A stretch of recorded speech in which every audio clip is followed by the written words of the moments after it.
Cinematografia, 15ª edição. Mandíbulas! Bom dia, boa tarde, boa noite. Chegamos a mais uma edição do nosso podcast Cinematografia. Eu sou a Flávia Ariello. Fernando Gelanese. Jason Tubarone.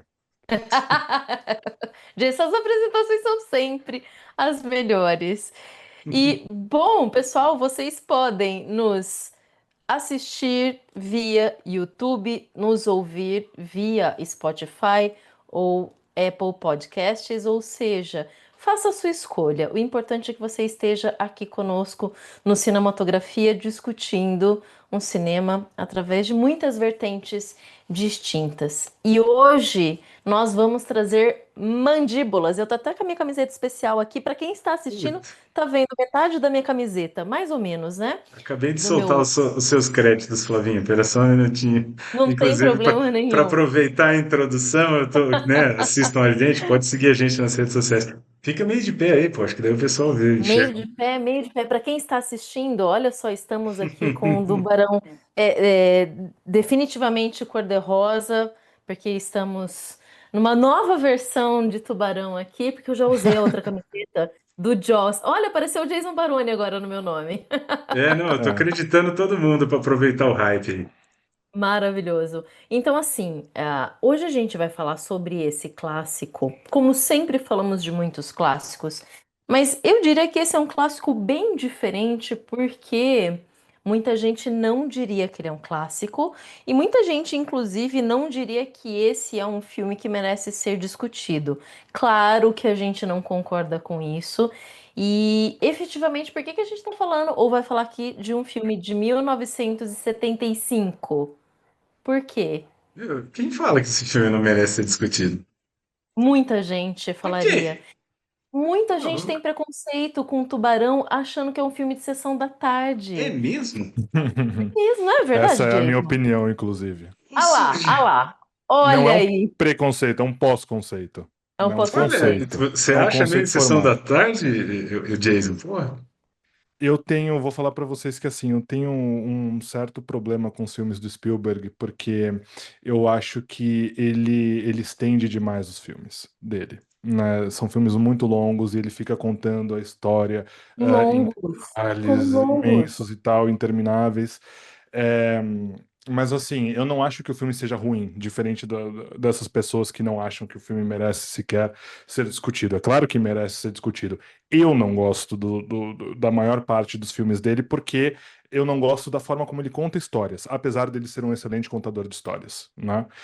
Então aqui, por exemplo, esse filme para mim ele tem muitas repetições e que não são legais, mas para o meu gosto, não acho que isso diminua, reduza a obra de maneira nenhuma, né?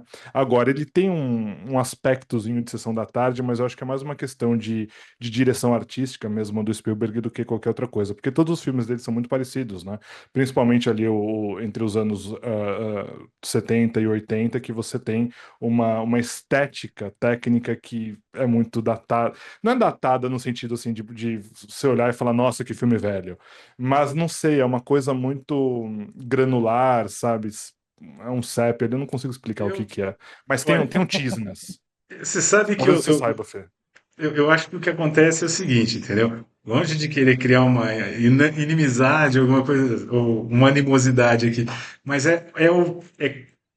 o Spielberg é vítima do próprio sucesso. O cara influenciou tanto o cinema moderno, Uhum, inclusive, que acho que sim, quem vendo em retrospecto, meio de forma anacrônica, ele fica muito batido, vocês entendem o que eu quero dizer? Mas a total. culpa não é bem dele, é porque todo mundo quis copiar a fórmula, sabe? Então o que que acontece? Acho que Uhum. porque acho que a Flavinha talvez vai iniciar falando um pouco mais disso, mas quando o Tubarão é lançado e ele vira um sucesso tão enorme, as pessoas falam, eu quero uma franquia dessa. E aí vai influenciar George Lucas com Star Trek, desculpa, com Star Wars, vai influenciar um monte de gente fazendo pequenas franquias, porque o Tubarão teve milhares de sequências, exagerei nos milhares, né? Então eu Hum. acho que essa questão entre sucesso de público e crítica, acho que foi o primeiro cara a fazer. Então, eu acho que talvez vendo em retrospecto, e aí eu vou pôr na conta do nosso querido Jason ser o mais jovem da turma, não é mesmo? Então, ele Uhum. já viveu num mundo pós-impactado muito pós-impactado pelo Spielberg, né? Eu não sei se você concorda, né, Flávio, mas eu acho que é um pouco, já que é minha contemporânea, mas eu acho que para Uhum, hoje, quem assiste o Tubarão acha meio carne de vaca mesmo, sessão da tarde, uhum, porque de uhum. fato ele foi a fórmula, né? Spielberg foi copiada à exaustão. Ainda é. Eu concordo. E Jason, eu não esperava isso de você, olha só. Mas na verdade, quando eu trago essa questão de que tem Mais muita um gente, desamparo. como Falha diria o nosso grave de caráter do Jason, né? Como diria o nosso querido amigo Júlio Cabreira, todo mundo vai se desapontar, todo mundo vai, né? Mas não é o caso, eu não estou desapontada, eu estou brincando. Aham. A grande Não, o questão Oscar, aqui, gente. claro, mas a gente está aqui É. exatamente para isso. Nós somos muito diferentes, nós três, né? E eu acho que a única coisa que a gente concorda é que tem muita coisa para ser dita, seja positiva ou negativa. Agora, ninguém respondeu a pergunta que eu fiz, é por que que a gente está falando sobre um filme de 75 hoje? Ele é tão É, moderno quanto qualquer filme hoje, né? Ele e ele tá fazendo inaugura. aniversário de 50 anos. Ah, Isso, sim. isso. É 50 porque anos desse clássico. na verdade, dia 20 de junho de 75 foi quando ele foi lançado, então a gente tá um pouquinho para trás, mas é que a gente esperou passar um mês do terror e olha que interessante, esse é visto como um filme de terror por muitos, inclusive eu analiso esse filme dentro desse aspecto, né, de terror. Mas é interessante porque, na verdade, ele pode estar em aventura, ele pode estar em várias outras classificações. Aliás, classificação de gênero é sempre problemática, né? Eu acho que é uma coisa que a gente levantou mês passado, no mês do terror, né? Impressionante como Hollywood, principalmente, né? Tem muito preconceito com filme de terror. Então, marketologicamente, né?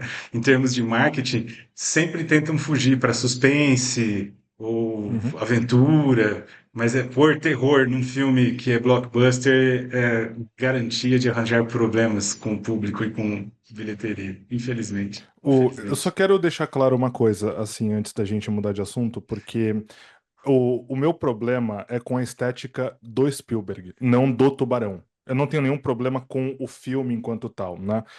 Eu também não comento o erro de anacronismo, porque eu sei que você assistir a esse filme pela primeira vez nos anos 70 foi um escândalo enorme. Né? Esse Hum. filme, ele é um bom filme, acima de tudo, né? Ele tem a construção da tensão como nenhum outro. A gente falou esses dias do Sexta-feira 13. Pô, Sexta-feira 13 é o tubarão com um serial killer, que na verdade era a mãe, depois inventaram o filho, né? E tem um filme recente, que também não é original, mas é uma excelente adaptação que eu amo, que é o Godzilla Minus One, que é tubarão puro. É tubarão Maravilhoso. puro, né? Então, Tubarão tudo que sobre duas veio. patas. Tubarão tem. Com exceção do filme que a gente vai discutir na semana que vem, Tubarão tem um legado excepcional, né? Eu concordo com o Fê nisso, com a Flá também, porque ele é um dos filmes que moldam o cinema a partir dele, né? Só Uhum. que o que me incomoda são muito mais decisões da direção do Spielberg do que do quanto esse filme significa ou do que ele pode significar para o cinema ou para muita gente, né? Mas é um filme muito interessante, sem dúvidas. Eu acho que a gente pode começar então pela sinopse dele, e aí a gente já parte para todas essas questões que são super urgentes. E, pessoal, a sinopse do dia é do IMDb, e eu já vou começar a problematizar, inclusive, né? Diz o seguinte: quando um tubarão desencadeia caos numa praia, um xerife, um biologista e um marinheiro darão caça ao animal. Fim da sinopse. Mas é Veja bem que basicamente a é isso. sinopse não diz absolutamente nada sobre o Você filme que é um biologista, se sentiu identificado com essa representada sinopse? Mas, cara, a mas é porque se biologia. a gente, eu acho que aí já começa a mostrar aí o que o filme Tubarão veio. Ele é de 70 aí, Flá, por favor, que você me falou? Cinco. 5. 75. A gente comentou aqui recentemente o Exorcista de 73. Você compara a estrutura narrativa de um para o outro em termos de velocidade, de acontecimentos, de aproveitar o widescreen para pôr mais de uma coisa em quadro, né? E outras técnicas também. Então, assim, acho que ele é muito disruptivo, porque ele é um filme que, se você for pensar na sinopse, de fato não acontece muita coisa. Mas se você for pensar na forma da narrativa, e eu acho que é isso que acaba também, é o sucesso e a mazela do Spielberg, porque daí isso vai ser repetido exaustivamente. Com esse filme, Hollywood entendeu que a história ela pode ser até menos interessante, desde que a montagem seja muito interessante. Acho que talvez se a gente for entender fenômeno Velozes e Furiosos ou Transformers, bebe muito no Tubarão, que vamos ser, com todo respeito, o roteiro desses filmes é pife, entendeu? A sinopse também, tipo, homens tirando racha com carros, ponto, entendeu? Mas a forma com que é filmado, as câmeras, a ação, é um entretenimento que o afegão médio gosta de ver. Eu acho que o Spielberg inaugura um pouco isso. Não tem muita essência no filme, não tem muito, entendeu? Uma grande moral, é só uma desventuras loucas e tal. E, pô, isso em 75 na velocidade e na modernidade que ele impõe para a narrativa. Tanto que 50 anos esse ano, você assiste um Uhum. filme moderno. Se ele tivesse sido lançado hoje, tava ok em termos de velocidade e narrativa. Lógico que você tem a roupa da galera e tal. Eu acho que vou ter que discordar já, porque ainda que eu acredite que o Spielberg não desejasse fazer um filme profundo sobre nada, em princípio, ok? É possível a gente colocar esse filme dentro da chave de uma categoria que é cinema catástrofe. E cinema catástrofe vai desde as catástrofes climáticas, maremoto, terremoto, tsunami e twister e etc, certo? Até os grandes animais. E aí entraria realmente essa categoria tipo Uhum. os kaijus, né? O Godzilla, os dinossauros e o tubarão, ou outros animais que são animais presentes no nosso cotidiano que de fato nos devorariam em um piscar de olhos. E isso é uma questão existencial super importante, porque foge do nosso controle de conseguir lidar com aquela questão que é externa a você. É o monstro de fora que está vindo te assolar e você simplesmente corre. É claro que todos esses filmes vão dar um jeito de lidar com esse monstro e com essa ameaça externa, ok? Então veja, não estou dizendo que o Spielberg se preocupou com isso, eu estou dizendo que eu e muitas outras pessoas que estudam cinema se preocuparam em pensar os filmes dentro dessa chave do cinema catástrofe e do mal externo, né? Mas eu sei, Flávio, mas isso tem muito mais a ver com os olhos de quem vê com uma intencionalidade do diretor. Você pega uma Mas a pessoa. obra de arte é isso. Não, Mas sim, a obra de arte não é do autor. mas A aí que obra tá. de arte é do público. Mas esse é que é o lance. Tubarão não se propõe ser só obra de arte, muito mais que isso, ele se propõe a ser um blockbuster. A Sim, é intencionalidade nesse do ponto que eu autor não é queria ser muito chegar. arte. A Eu sei. beleza tá nos seus olhos de analista de artista. Você pega pessoas como Aí que você, o Jason, tá. muito inteligentes, vocês vão abstrair coisas do filme que o filme não se Não. propõe a Não, fazer, entendeu? não é essa questão, mas assim, o que eu quero dizer. De fato, Blockbuster, sessão da tarde, tá tudo bem. sim, sim, eu concordo com tudo isso mesmo, porque ele funda o termo blockbuster, arrasa quarteirão, Exato. literalmente, né? Ele funda o termo, sem ele não existiria todos esses filmes de sessão da tarde que você citou, mas a arte é viva, e ainda que não se pretendesse filme de arte, não é. E aí, claro, gente, de novo, vamos cair para um gênero que é super difícil da gente chegar em algum lugar que nem definir cinema cult, não faz o menor sentido. Cinema de arte, cinema cult, whatever. Uhum. A grande questão aqui é que isso é vivo e foi sendo transformado ao longo do tempo. E a gente pode discutir dentro de chaves que o autor não pensou. E tá tudo bem falar sobre isso também. É, Então, Enfim, o desculpa. Spielberg, ele não é. vai, Pode Jason, falar. vai.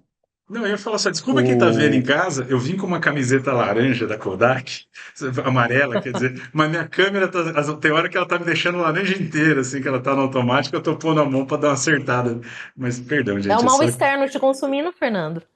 Na verdade, talvez não foi uma escolha de direção de arte muito compatível com o webcam, que estou sua vez é Ah, melhor. Mas, pô, isso aqui é fala, uma Jason. homenagem. Perdão.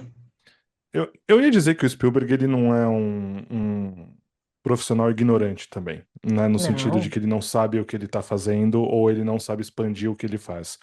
Eu analiso, pelos filmes que eu vi dele, o que vocês estão dizendo, que assim, é óbvio que ele faz um cinema comercial, né? Ele é um dos grandes responsáveis pelo cinema comercial, tanto como diretor como produtor, mas a interpretação artística está ali, para quem quer fazer. Entende? É como eu vejo. Eu trabalhei para uma empresa que não era famosa nem nada, então não tem por que falar marca, mas essa empresa ela tinha um serviço de streaming e ah, os filmes mais bem-sucedidos entre filmes de ação, suspense e terror era o subgênero de catástrofe. Isso em si já fala muito sobre o gênero, o subgênero, né, sobre esse nicho de mercado, sobre público e sobre o filme que a gente está falando aqui, porque a catástrofe ela está diretamente associada à existência, diretamente associada à morte, ao fato social. Então, assim, tem muita coisa para se pensar acerca disso, até por conta do que a Flávia falou no vídeo do Exorcista, sobre o cinema refletir o tempo, refletir a época, os temores e terrores, né? Geográficos, geopolíticos, que quer que seja, econômicos, sociais, etc. Então, naturalmente, o Tubarão ainda mais sendo um, entre aspas, vilão, um personagem que não aparece na maior parte do filme dele, isso é um risco existencial, né? Porque você não vê a ameaça, Uhum. você sente a ameaça. Na ameaça ela aparece principalmente com jovens indefesas, bêbados, crianças, idosos, né? Quando toda a tensão é construída a partir de cada um desses personagens que vai para o mar, por exemplo, e você nunca sabe se o tubarão de fato vai surgir, vai pegar alguém ali. Isso com um prefeito, por exemplo, falando para as pessoas irem para o mar logo porque ele não quer ver a praia vazia, porque eles dependem de dinheiro para manter a cidade interiorana. Então, eu penso que a interpretação artística, ela está lá. E no caso do Spielberg, você pode ir pelos dois caminhos. E não tem problema enxergar o filme como um filme de sessão da tarde e também enxergar o filme como uma obra de arte super profunda e tal, porque você pode interpretar essa profundidade. Aí é que está a graça da questão, né? O que você faz com o filme que você acabou de ver? Eu, por exemplo, não tendo gostado do filme, eu consigo tanto olhar para uma forma quanto para outra, né?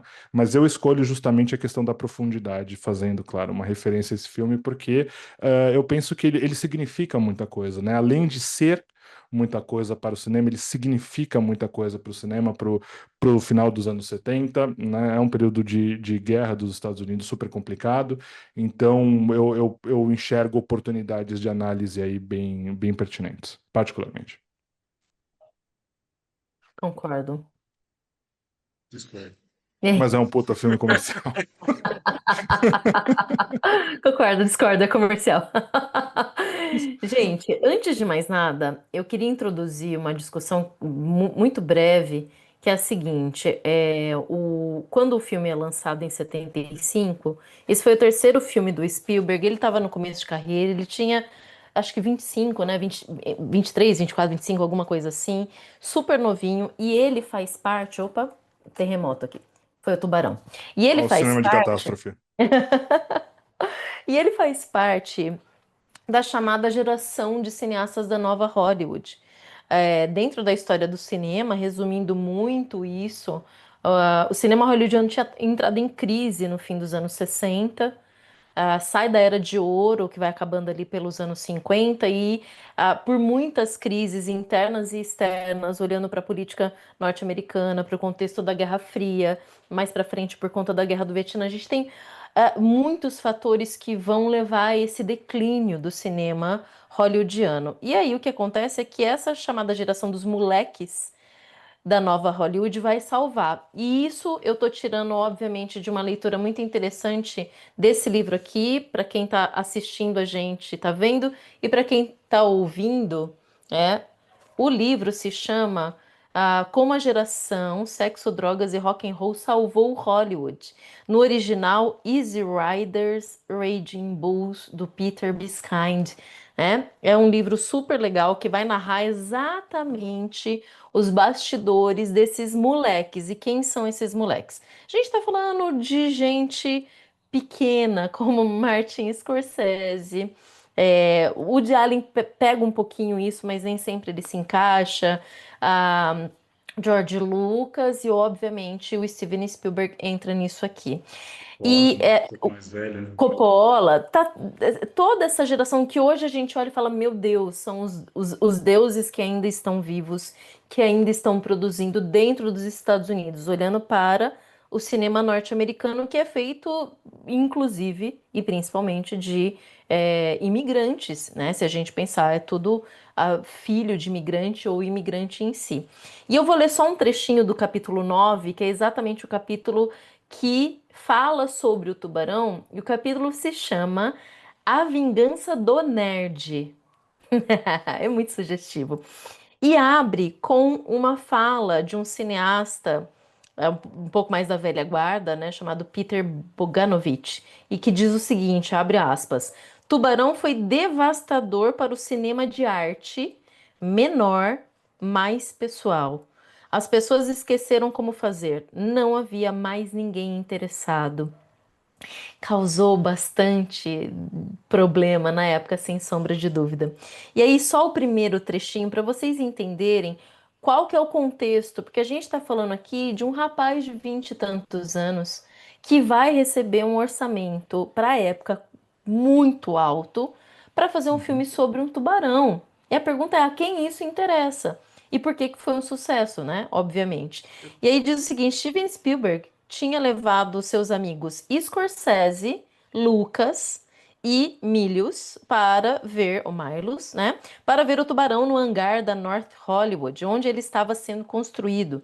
Quando concordou em fazer Tubarão, achou que podia simplesmente contratar um treinador de tubarões para fazer um grande tubarão branco dar umas piruetas na água, como os golfinhos fazem quando pulam através dos arcos. Isso se provou um delírio otimista, para dizer o mínimo, e o resultado estava bem ali na frente deles, apelidado de Bruce, por conta do advogado de Spielberg, Bruce Rammer. Então, o nome do tubarão, que não era um só, foram três, né, que foram montados ali para fazer e que foram todos caóticos, né? Tinha esse nome bonitinho de Bruce. Aqui, então, é só um contexto. Esse mesmo ator que fez o Tubarão, ele volta no Nemo como o Tubarão Bruce do Nemo. Né? Não sei se vocês vão Boa. lembrar disso, mas é uma referência Sim, a é isso, muito justamente. boa. É uma Por isso que o nome excelente dele é referência. Bruce. Gente, faz todo sentido. Então, esse filme especificamente, ele está dentro de um contexto histórico que não pode ser descolado dele. Ele é lançado em 75, em 74 é a renúncia do Nixon. Então, eu não consigo descolar ele historicamente de todo o resto, porque ele faz parte. E vai ser um sucesso brutal. Brucital, né?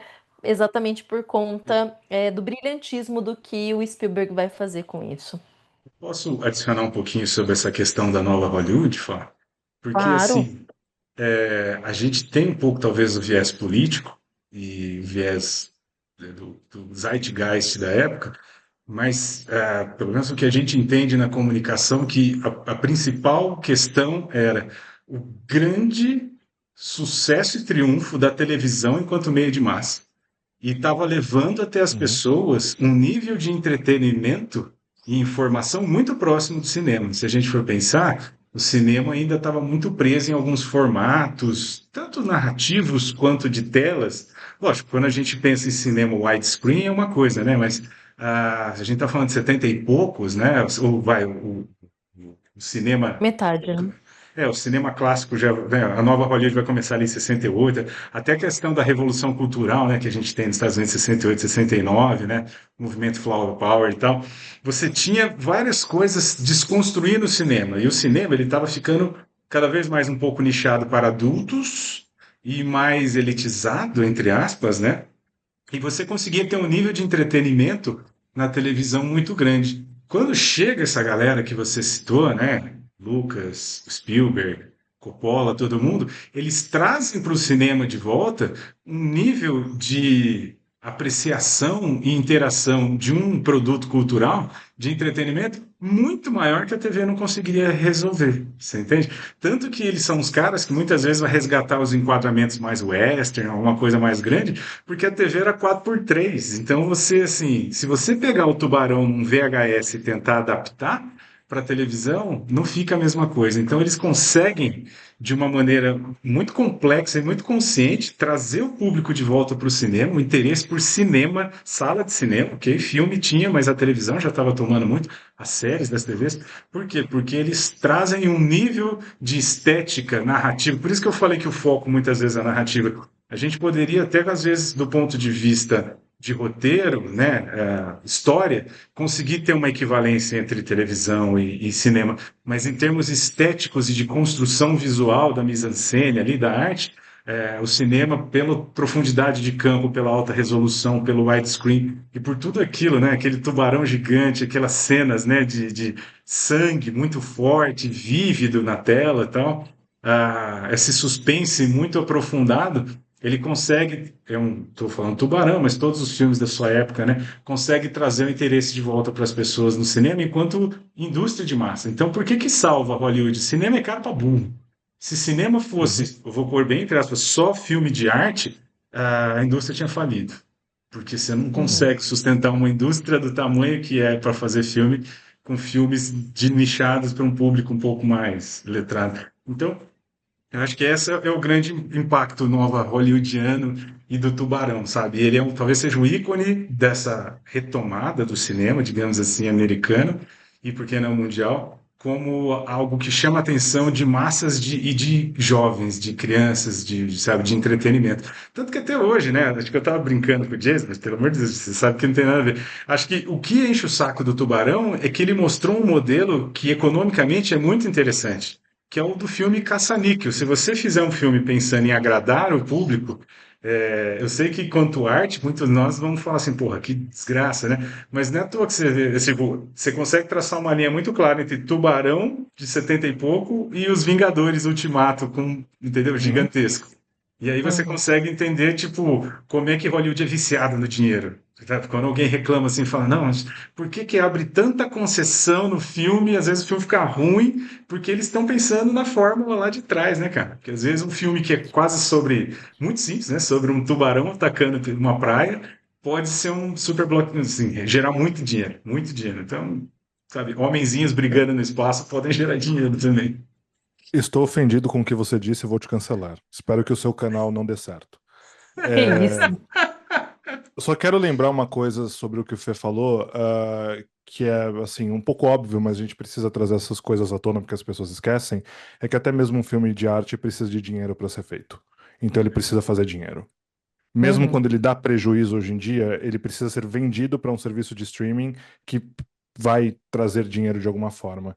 É, caso contrário, a gente tem o que aconteceu na União Soviética, em que 98% dos filmes que eram feitos só eram aprovados quando faziam propaganda explícita à própria União Soviética, ao governo soviético, né, de cada diretor que era obrigado a servir à União Soviética. Então, quando não precisa de dinheiro ou só é feito a partir de um subsídio de uma ditadura, na verdade ele vira um panfleto ditatorial, como era com Hitler, né, nas áreas dominadas ali por ele, e como foi também na União Soviética principalmente. Só que o Tarkovsky ele saiu da Rússia justamente para não se submeter ao cinema soviético, o que é muito interessante, né? Mas enfim, então essa é uma boa reflexão, né? E o que eu penso de tudo isso é que, primeiro, é um milagre, né? Um jovem como o Tarkovsky, um jovem como o Spielberg, não, é que eu tô apaixonado pelo Tarkovsky, É, a gente pessoalmente, você sabe. sabe, né, Flávio? Mas Sim. enfim, o Spielberg, ele conseguiu isso que o James Cameron também conseguiu muito jovem, que era a confiança de, enfim, investidores, até mesmo da própria indústria, do meio que ele vive. Eu não sei se eles são Nepo Babies, eu odeio esse termo hoje em dia, todo mundo usa esse termo a todo momento, né? Mas ele pegou a confiança que tinha e de fato trouxe resultado, né? Ou seja, ele trouxe dinheiro de volta. E que bom que eles se tornaram grandes realizadores, né? Porque a gente falou do Orson Welles quando pensou Cidadão Kane, agora a gente está falando de Tubarão. São jovens de 20 anos fazendo filmes, né? Filmes Uhum. inesquecíveis e fundamentais. E no Tubarão, em particular, a gente tem a construção do Tubarão que vocês citaram, que foi extremamente problemática. Né? Então, se o Spielberg ele não fosse determinado, não fosse insuportável para, de fato, construir tubarões mecânicos, práticos, claro, porque não sei se daria para fazer um tubarão com efeitos visuais naquela época, mas Sim. a gente está falando de algo que foi muito custoso, que deu muito trabalho, que deu muita dor de cabeça para eles, e que quando você assiste 50 anos depois, você ainda acredita que aquele tubarão é real.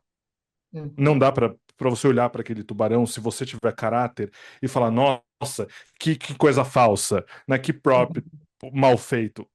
Ele continua sendo um tubarão crível, realista e amedrontador. E falando em termos de grana, só para vocês saberem, né, o orçamento foi de 7 milhões, o que para a época, em 75, era muito dinheiro. Hoje em dia, filme alternativo gasta isso e olhe lá, né? Se bem que na época a gente até poderia dizer que é um filme alternativo, mas não, foi uma grana violenta. E ele arrecadou total, faturamento bruto mundial, 490 milhões. Gente, Ah, isso, você se isso corrige não é isso um pela inflação. arraso. Se você Não, corrige já pela está inflação, é corrigido mais de um aqui. milhão. Ah, já está Eu corrigido? acho que não, eu acho que já tá, eu acho que Acho já que tá não, corrigido porque Flávio. Acho que também isso é do era, IMDb. É uma acho boa que isso era pergunta se está bruto. corrigido ou não. Não, acho que foi Mas só, 400 só milhões na bruto. semana de. Pode ser, é bruto, é bruto. Né? Se foi só no fim de semana de estreia, já arrecadou 7 milhões e 61 milhões. No E primeiro ele. fim de semana já se pagou, 7 gente. bilhões, não? Não, Milhões, né? Não, você falou Milhões, 7 7 milhões, não sei milhões. quantos milhões depois.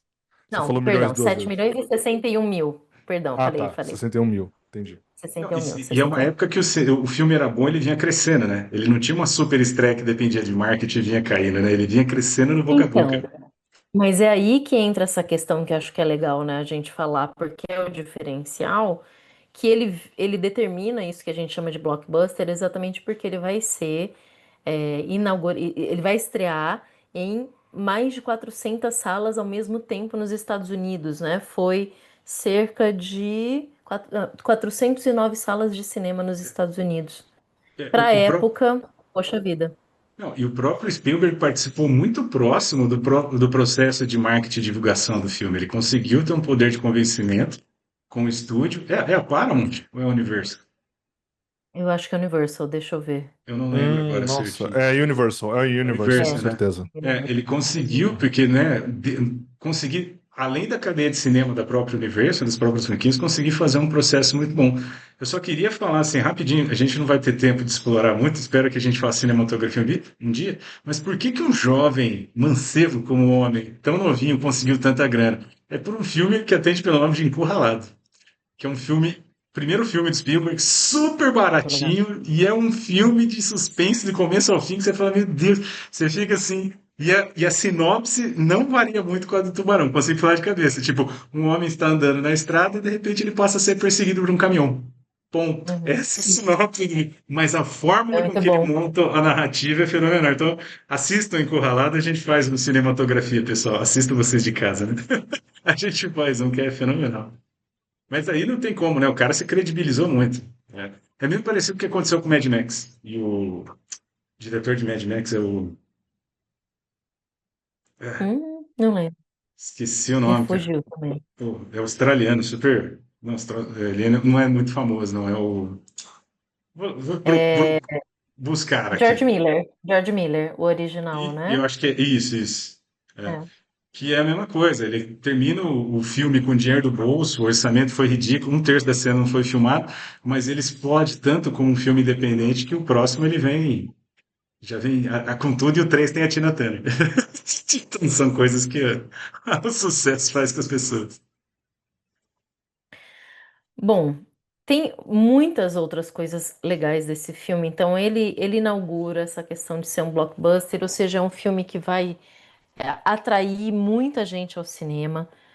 De fato, as pessoas vão ficar com medo. Eu sei que Hoje, em 2025, é difícil você assistir esse filme e ter essa sensação de medo, mas o clima de medo permanece, principalmente por conta da trilha sonora brilhante e principalmente pela ausência da figura do monstro que só vai aparecer no terço final.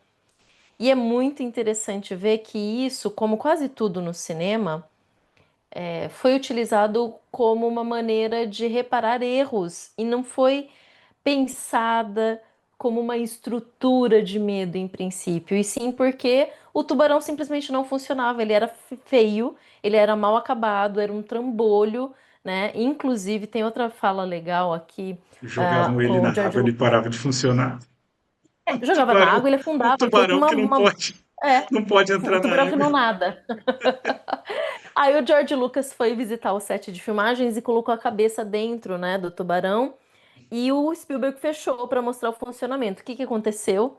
Quebrou com a cabeça do George Lucas lá dentro. E aí eles falaram: bom, acho que temos um problema aqui, né? Mas o George Lucas disse o seguinte: se você conseguir pôr metade disso num filme, metade desse tubarão, terá o maior sucesso de todos os tempos. E, gente, é exatamente isso que vai acontecer. Porque a gente nunca vê o tubarão em si todo. A gente vê partes dele, mas a gente sabe que ele tá por ali, porque tem um negócio muito legal que eu acho que é uma das vitórias desse filme. A gente tem o point of view do tubarão. A gente vê o que o tubarão vê pela câmera subaquática, né? Então a gente acompanha o movimento dele, né? E aí, pela montagem maravilhosa que a gente tem, pelos cortes. Então, exato, você vê as As perninhas, de perninhas, repente né? vai para cima da água, né? E aí você vê as pessoas sentindo alguma coisa, depois volta para baixo. Então, é esse clima de tensão, ele foi feito porque de fato não poderia ser mostrado um tubarão mecânico mal acabado, como foi o que eles conseguiram fazer. Então, a saída é não mostre. E isso virou a fórmula de sucesso de filmes daqui em diante. Isso é brilhante. E era simplesmente um erro técnico, né?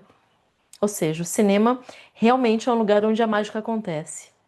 Uma super limitação que, de alguma forma, é o que você falou um erro, né? Mas, assim, é um problema da limitação que acaba impulsionando o cinema. Mas você vê os grandes clássicos que a gente acaba tendo no cinema, tem muito mais a ver com tentando transpassar as limitações da narrativa e da arte. A gente falou de Cidadão Kane um tempo atrás, era quebrar o chão para pôr a câmera para baixo, é um tubarão que não funciona, é uns planos sequências do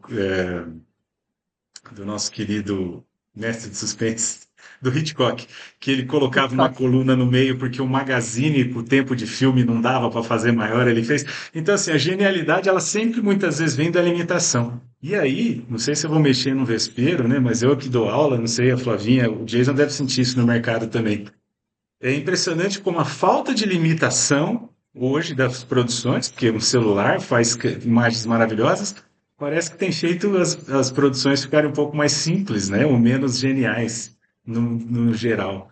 Parece que sempre a diversidade fazia a gente dar um passo a mais. Parece que a falta de adversidade tem deixado o cinema meio moroso em alguns aspectos, né?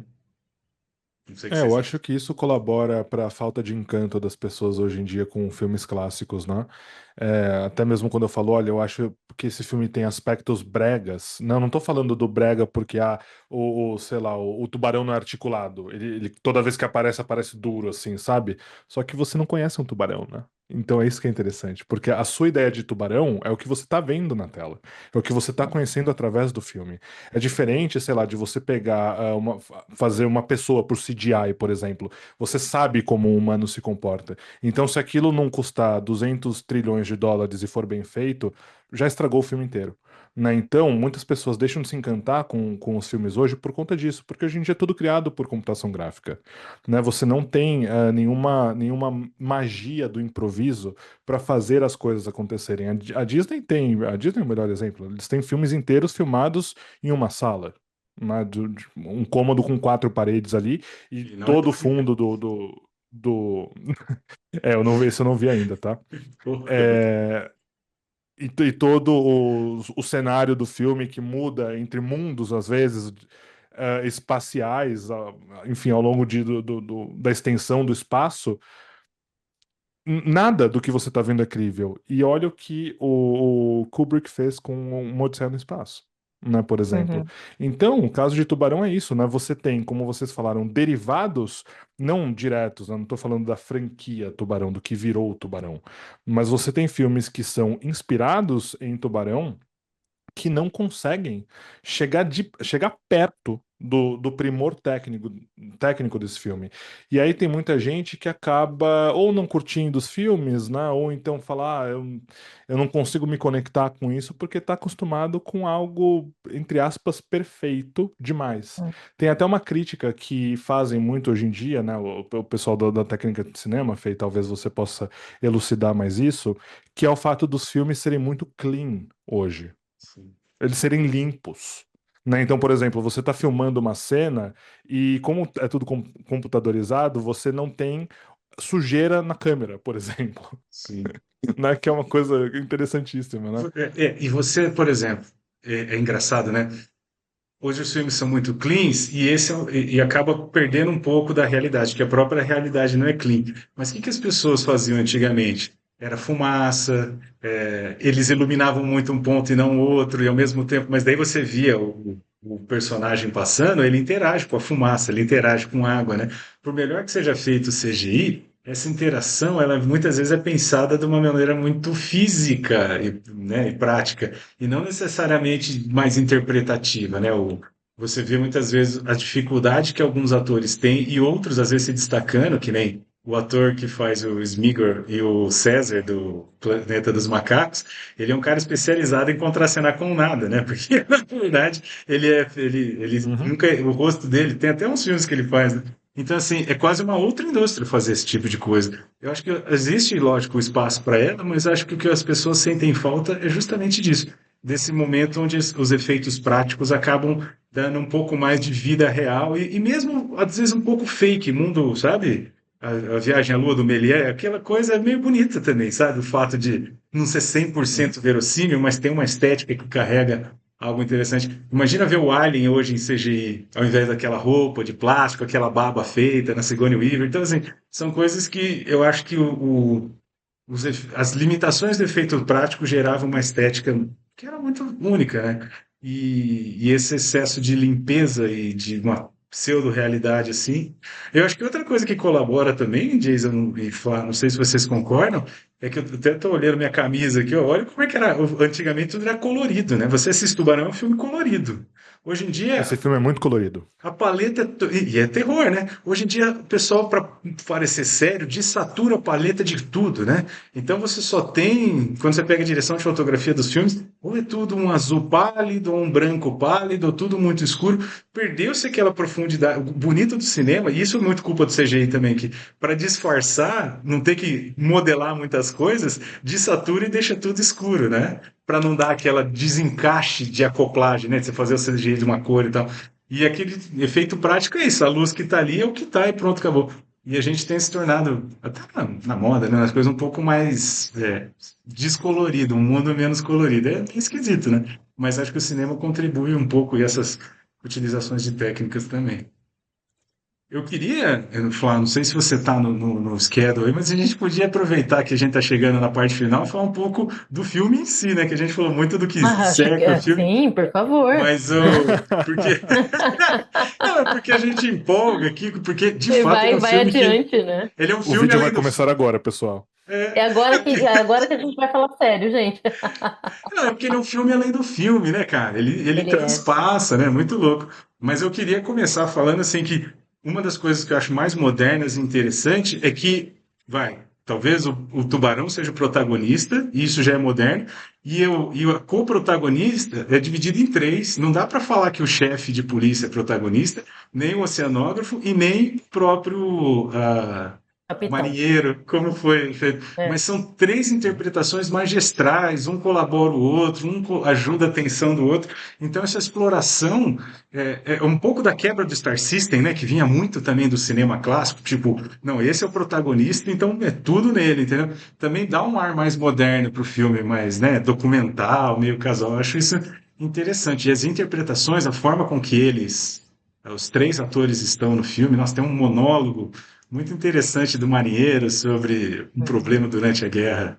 Que ele estava no barco que entregou a bomba atômica, lembra esse diálogo? É muito louco, né, cara? E daí Sensacional. tá todo mundo se divertindo e meio que num plano sequência gera uma tensão no ar, ou seja, a tensão não é do tubarão, mas é da história. Então, essa brincadeira com a emoção que o Spielberg faz e os atores conseguem levar é muito bom também. Acho que isso é um ponto forte do filme.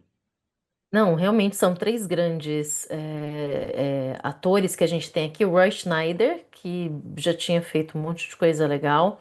O que interpreta o Quint, que é o marinheiro, é Robert o Shaw.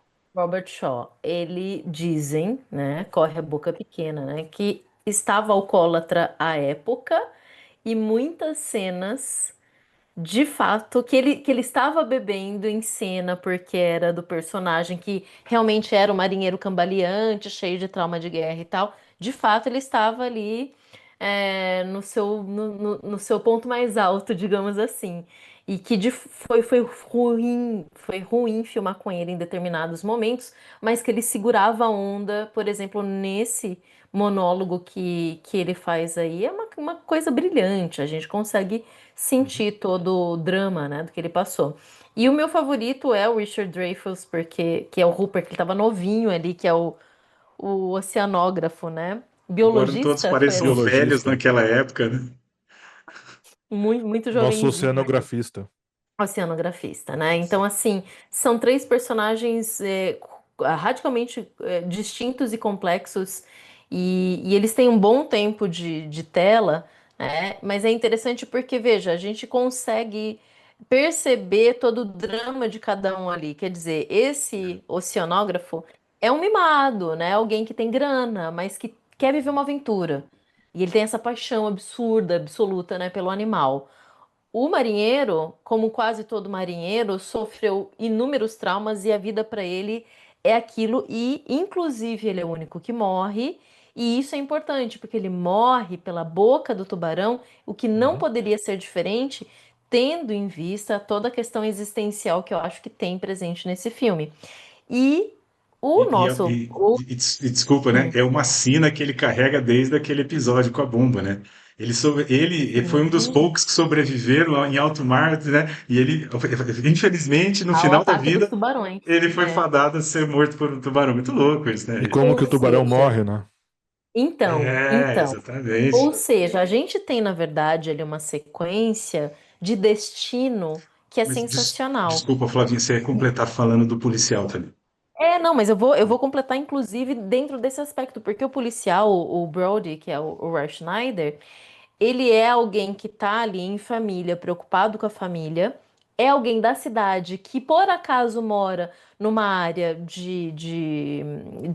eu ia falar de piscina, gente, meu Deus, do mar, e ele nem Balneário. sabe, né, balneário. Balneário. Em Obrigada. português. E a grande questão é É que uma ele não ilha, né? gosta do mar, ele não sabe, ele não gosta de nadar porque ele tem um trauma com afogamento. Então veja que a gente tem esses três personagens e para mim essa noção do destino ela tá muito impregnada porque o marinheiro que tem todo esse trauma com a questão da bomba, a Segunda Guerra e etc., morre pela boca do tubarão, fechando o ciclo dele, né? Uhum. O policial, ele supera o medo do mar através de um novo trauma, porque ele quase vira comida de tubarão. E E ele ele atinge salva o dia. e ele tem uma certa redenção, porque ele se culpa muito de ter permitido a praia abrir de novo, né? Mesmo Sim, sabendo mesmo do tamanho. porque Ele cedeu à pressão dos políticos, né? E ele fala, pô, é. a mulher, aquela E uma cena que a mulher mãe, chega, a essa mãe cena boa pra enlutada de cacete. preta. Essa cena é muito Bonita, doida, cara, né? bonita. Todo mundo para, porque a mãe tá de luto porque perdeu o filhinho dela. E, por fim, o oceanógrafo, que era um mimadinho, percebeu talvez ali que a vida é muito mais brutal do que ele imaginava. Que a vida não pode ser tão racionalizada dentro da chave da ciência, porque a Uhum. ciência também vai te devorar, porque o tubarão ali é a ciência, é o objeto de estudo dele e quase deu cabo dele. Então, a gente tem personagens que, dentro da simplicidade de um roteiro, que, lembrando, é um roteiro adaptado, existe um livro. Tubarão que beirava o National Geographic, na verdade. E o Spielberg não gostou e ele transformou o roteiro, ele adaptou para essa questão mais humana, porque ele dizia exatamente isso. Nossa, os personagens do livro, né, o original, eles não têm carisma. Não tem como a gente se apegar a eles. Então, o que que ele fez? Ele construiu personagens que são importantíssimos. Então, dentro dessa linha de adaptação de roteiro, inclusive eu acho que ganhou Oscar de roteiro adaptado, se não me engano. Ganhou som, com certeza, mas o roteiro adaptado eu tenho quase certeza que rolou. Então, veja, gente, essa complexidade que eu estou dizendo. Quer dizer, a gente pode trabalhar na chave existencial, nessa questão conectada à tragédia e destino, e como esses três personagens têm fins muito interessantes dentro de cada perspectiva de crescimento para cada um, né? E sim, dá para tirar tudo isso de um filme catástrofe de Tubarão de Sessão da Tarde. Apesar do Fernando achar que não. Não, não, tô falando que dá, moça. Tô dizendo, veja. Mas eu acho que é justamente isso que faz essa geração da nova Hollywood ser tão boa, velho. Você É. entende? Tipo, porque eles conseguem dar vidas na medida certa, às vezes não fica piegas, né? Que você pega o cinema antigamente, eram muito diálogos expositivos, né? Era uma construção meio fake. É uma galera que olha muito para o passado e reverencia o passado do cinema. Aliás, no filme mesmo do Steven Spielberg tem uma cena dele com o John Ford, né? Que reproduz, né? Que aconteceu na vida real. Que é Do ótima, né? Fabelmans. Ah, sim, É, maravilhosa essa é cena. muito bom. Então, assim, é uma geração que olhava para trás com reverência, mas pensava no futuro também. Então, eles Uhum, quiseram trazer um pouco de novo essa construção do personagem mais aprofundada, esses grandes momentos. Ao mesmo tempo, esse cinema bem apoteótico, né? Tipo, tem aqueles. Que nem aquela cena do tubarão ali né, o Jason falou da morte do tubarão, é um clímax muito interessante. Porque é um Uhum. matar e morrer, as coisas já estavam indo muito de mal a pior. Um já estava dado como morto, né? O oceanógrafo, que acho que é ali uhum. que ele vê que a ciência, a gradinha da ciência dele não resolveu siroca nenhuma, ele teve que fugir nadando, ó, teve que trocar a cueca e seguir em frente, né? E. Mas é pesado. Mas aquela cena é muito interessante. Então, assim, você não deixa de ter os momentos chaves, a narrativa clássica, mas adicionar esse nível de complexidade, né? Aquela cena, por exemplo, um dos momentos que o tubarão entra na praia, o filho dele estava justamente no lugar, né? O filho do próprio Chefe da polícia. chefe da polícia estava lá, então tem aquela O coisa do Mike. pai, o pai e a Uhum. mãe ali. Então, assim, todos esses pequenos momentos são momentos que o público sente uma empatia muito grande. Não só humaniza os personagens, mas um pai e uma mãe olham para aquilo, poxa, poderia ser meu filho. A pessoa que também acredita muito na ciência se identifica, a pessoa que está ali, as pessoas mais amarguradas com o passado. Vê? Então, eu acho que o legal desse novo aspecto que o Spielberg traz de profundidade é que, mesmo sendo um filme blockbuster, galhofa, entretenimento, ele consegue fazer pequenos trechos que as pessoas se conectam, né? Eu acho que isso é a magia do Uhum. rolê. Não necessariamente, é aí que eu volto a dizer, não necessariamente é um tratado sobre existencialismo e o tubarão, É sim. mas eu acho que é o que eu quero. Sabe o que é? Assim, eu vou jogar um pouco de lenha na fogueira. Existe uma certa visão de que quando a coisa é comercial demais, ela tem que ser meio burra, meio mal feita. Não mal feita, mas meio É. superficial. E não é verdade. As pessoas Uhum. podem ser Uhum. comerciais e fazer filmes maravilhosos, sem necessariamente também se pretender a fazer um tratado sobre a violência marítima. Mas, Com enfim, certeza. é só uma questão de que existe um meio termo, não precisa também ser aquela coisa muito. Todo blockbuster é burro, entendeu? Por si só. Com Eu acho certeza. que quando você subestima a sua audiência, na verdade, você só tá sendo arrogante, sabe? Porque o problema é você e não a audiência. Nesse Uhum. sentido. Isso é coisa de acadêmico. Acadêmico adora cuspir na cara do senso comum. Essa que é a verdade. Uhum. E aí, quando você vê, por exemplo, um filme desses que vai para os dois lados, o autor deixa isso livre para interpretação, né? Eu gosto muito do que vocês estavam falando antes dessa questão final sobre o como que eu adoro civilização. Eu odeio pessoas, mas adoro civilizações, né? Então eu gosto muito de como a civilização da ilha é retratada, justamente porque é o pessoal que fica na praia, né? Claro, como qualquer litoral e tal, apesar dali ser uma ilha, como eles descrevem, né? E aí a questão da ilha reflete o isolamento do resto, Uhum. né? O isolamento do mundo. do próprio país, dos Estados Unidos, e como que a população é manipulada pelas regras tanto do Brody como do prefeito. Entra ou não entra na água? Fica na areia ou pode entrar até certo momento? E aí as pessoas elas vão fazendo esse movimento assim, né? Todo mundo junto, porque é tudo muito orquestrado pelos dois ali. E quando você tem no primeiro momento a mãe enlutada indo falar com o Brody, né, naquele momento, o pai é sempre um acessório, né, muito engraçado. Mas a mãe falando, olha, se fosse com o seu filho, você não teria passado por isso.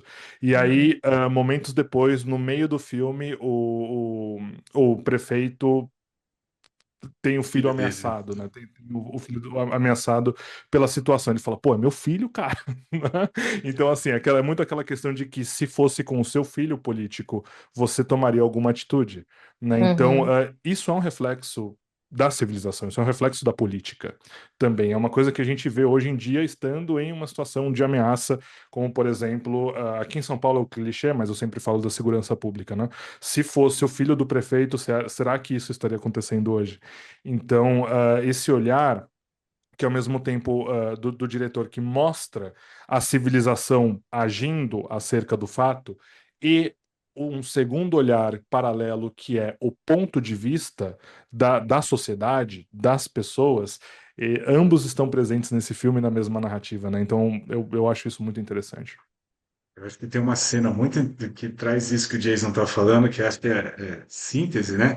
Que é quando os poderes constituídos da cidade, então você vai ter o prefeito, acho que é alguém representando a Câmara Comercial, e os dois policiais locais, né? Porque pensando que o chefe de polícia é um estrangeiro ali, né? E para todo esse poder constituído fazer uma pressão no chefe de polícia, é na hora que ele pega o carro e estão todo mundo numa balsa.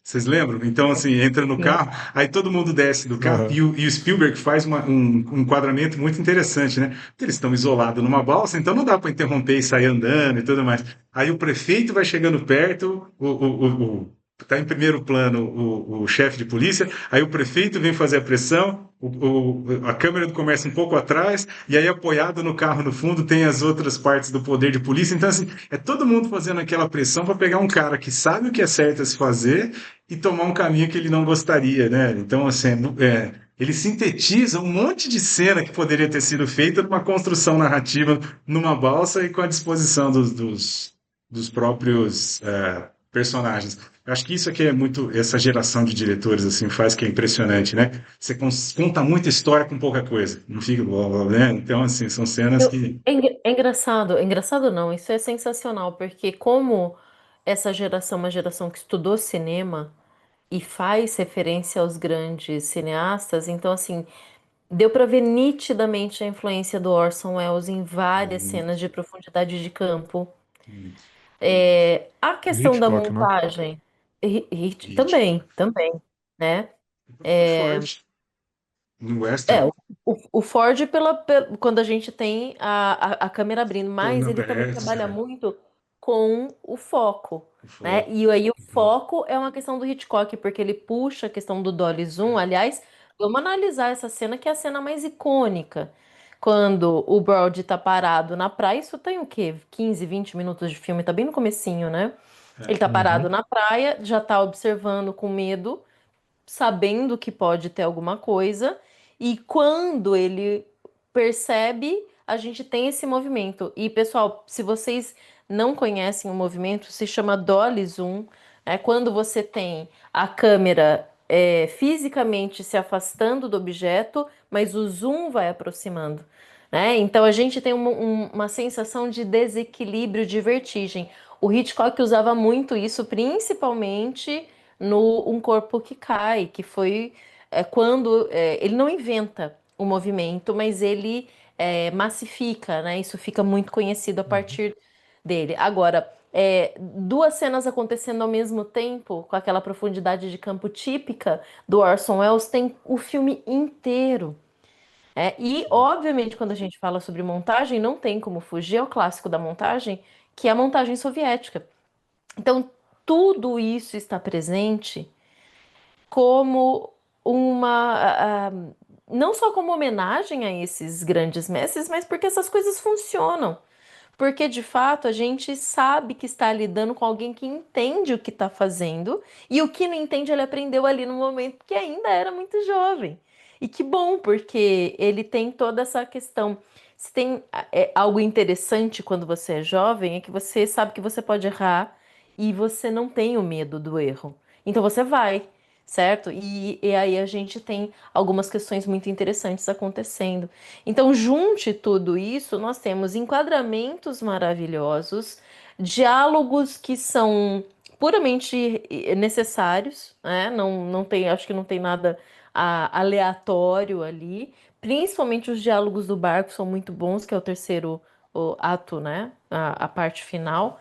Ah, e as cores, que, como o Fernando colocou aí, são cores bem vivas, né? Bem saturadas, o que hoje talvez não seja tão presente, né? Na cinematografia que a gente tem.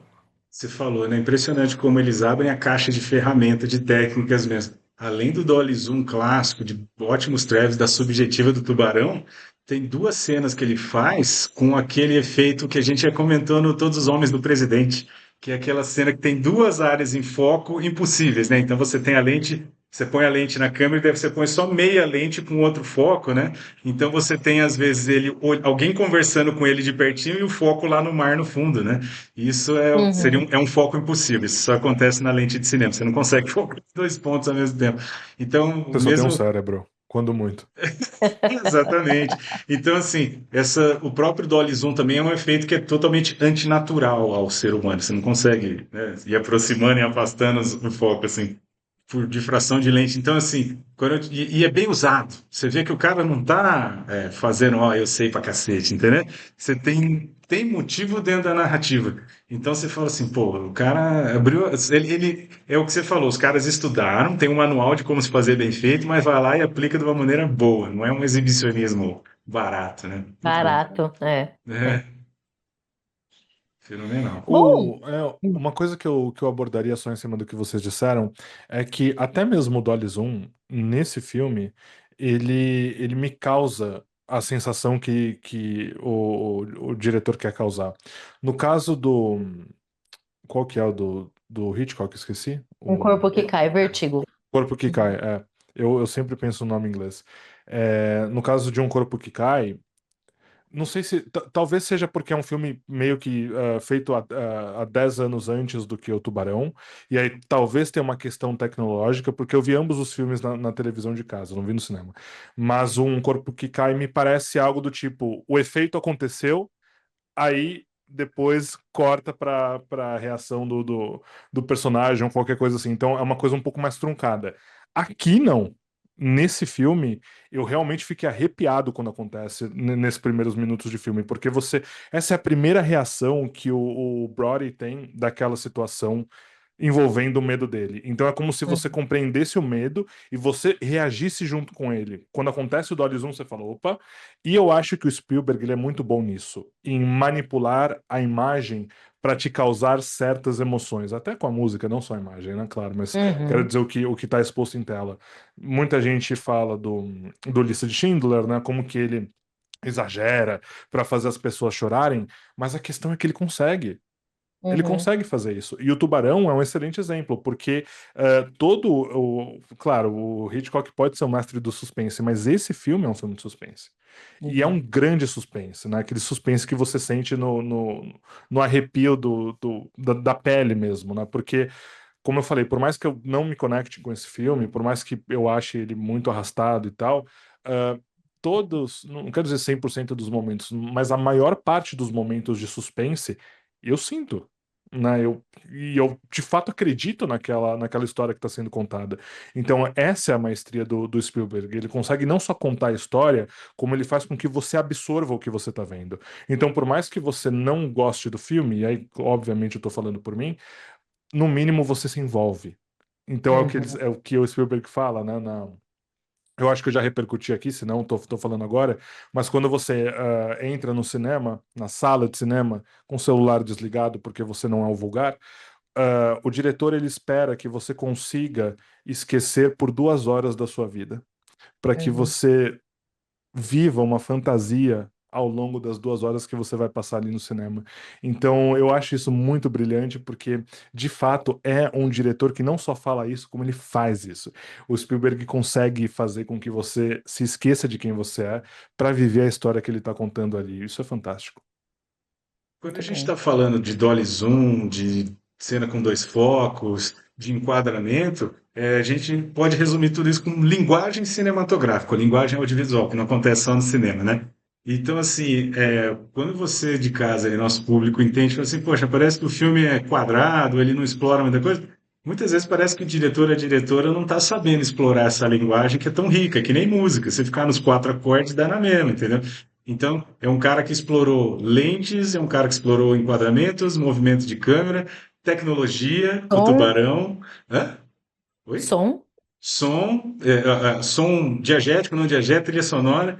Então, assim, dramas pessoais, roteiro. Então, assim, você vai pegando, é difícil achar ponto fraco em termos de É. construção narrativa. Acho que é por isso que eles conseguiram trazer de novo atenção para o cinema e mostra que essa questão do blockbuster como algo bom. Talvez hoje a imagem do blockbuster esteja muito desgastada. Vocês, não sei se vocês concordam comigo. Existe mesmo para quem curte cinema, vai, estou falando do afegão comum que vai ao cinema. Se o cinema é muito galhofão, pode ver, até o cinema de herói que chegou a uma certa saturação, né?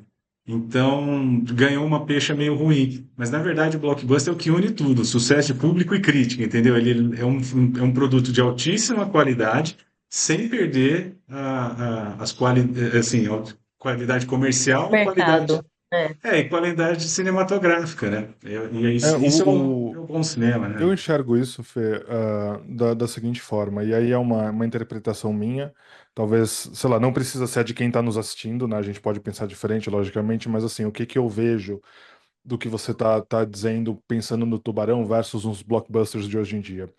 O grande problema do blockbuster de hoje é que ele deixa de ser um produto artístico para ser puramente um produto comercial. Exato. 100%. Então, por exemplo, quando você vê Vingadores no cinema, sei lá, e você conversa com o público-alvo, que até nós dois, por exemplo, não é o caso da Flá, mas é o nosso caso, que leu quadrinhos, que conhece a história, que não sei o quê, Sim. a pessoa que. A pessoa assim, né, desse arquétipo médio que vai para o cinema, fala: Nossa, eu quero ver, por exemplo, o Superman com a cueca vermelha por cima da calça, porque se ele não tiver a cueca vermelha por cima da calça, não é o Superman. Aí você pergunta, mas por que que você quer ver a cueca vermelha do Superman? Porque na minha infância o Superman Uhum. tinha cueca vermelha. E se ele não tiver, ele não é o Superman da minha infância. Então hoje, o público, que é quem paga o filme, ele molda o filme que é feito. Esse é o grande problema. No Tubarão, a gente não sabia nada do vilão, Sim. do Tubarão. A gente não sabia o que a gente ia ver. Então, essa que é a graça do blockbuster clássico, porque ele se torna um sucesso pelo fator da surpresa, pela história que você conhece no cinema. Hoje em dia, os filmes são feitos com base na opinião pública. E a opinião do ponto de vista comercial, não estou dizendo de questões sociais, mas de questões puramente comerciais.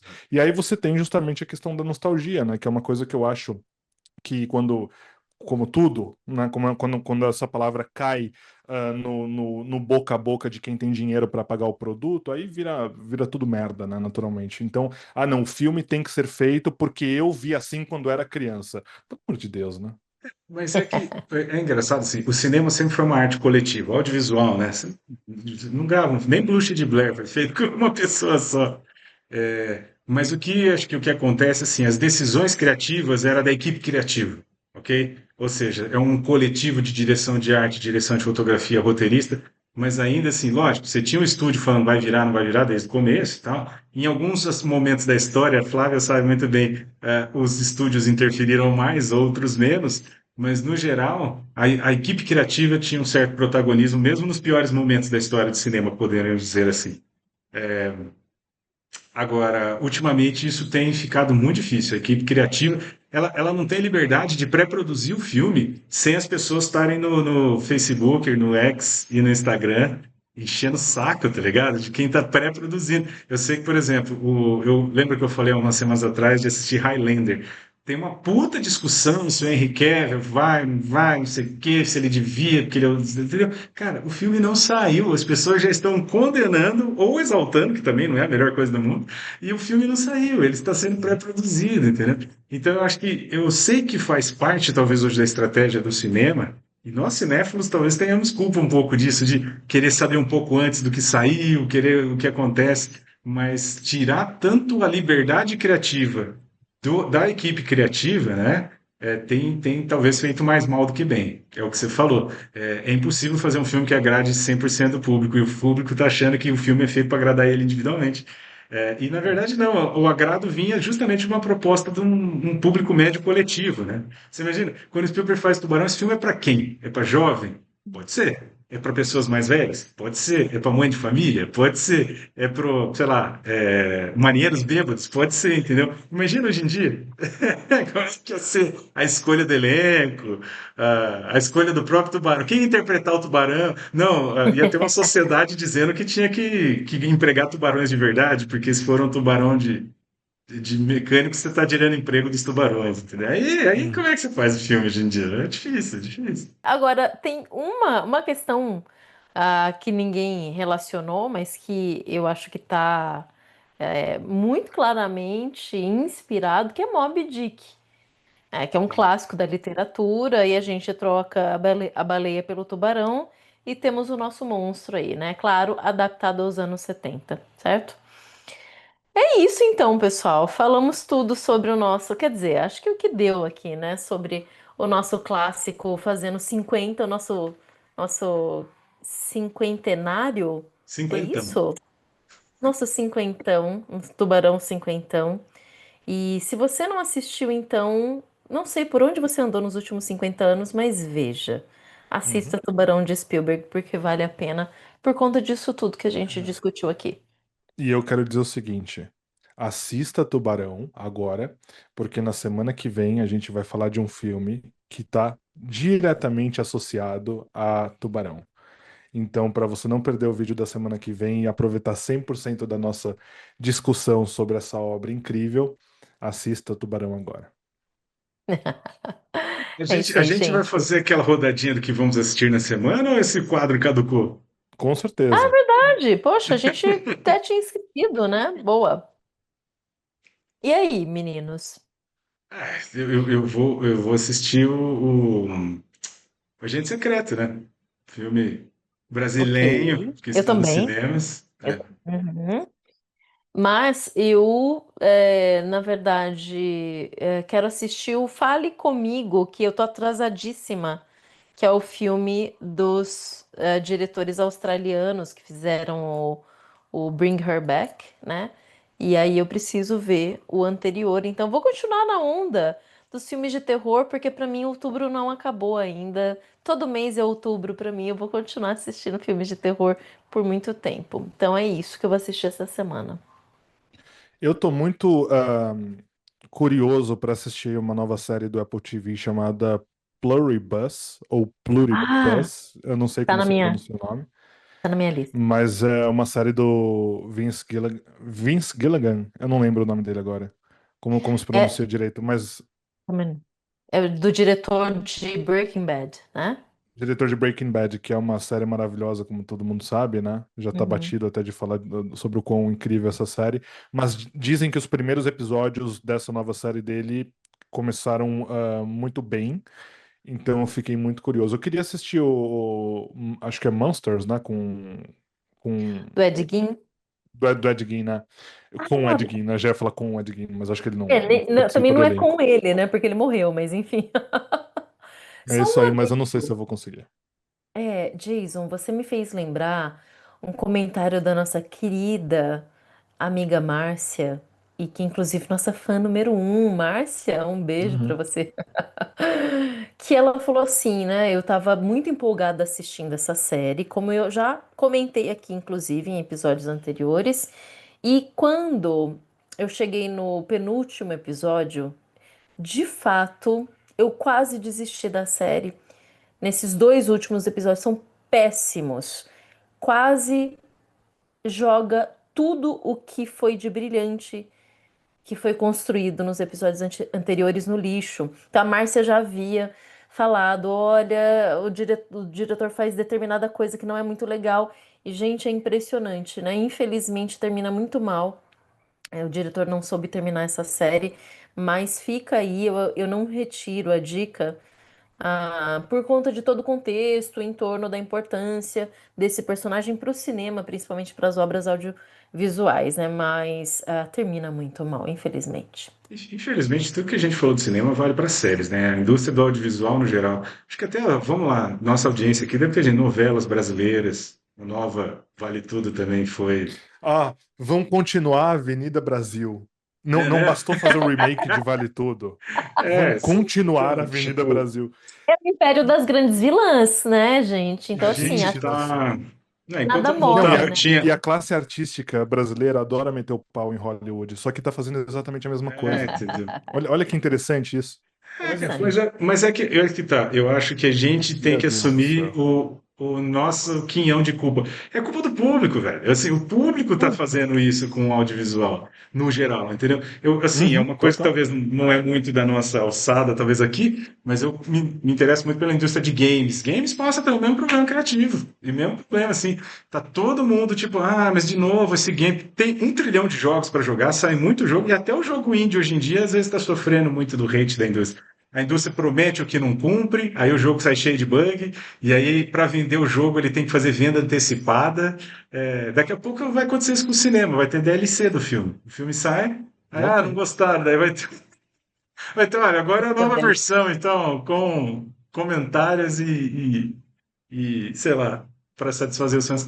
Então, assim, a indústria do entretenimento é engraçado porque ela nunca foi tão grande na história da humanidade e elas passam por momentos muito ímpares, assim, em termos de crítica, das pessoas estarem um pouco tristes e desiludidas, seja com série, seja com filme, seja com cinema. Lógico, tem coisa boa saindo, pelo amor de Deus, não quero parecer, é um caos aqui. Mas é engraçado, né? Que o mainstream tá sofrendo muito hate, tá difícil de agradar. Essa aqui é a verdade. É isso então, gente. Até o próximo episódio. Fiquem com o tubarão. Tchau. Tubarão.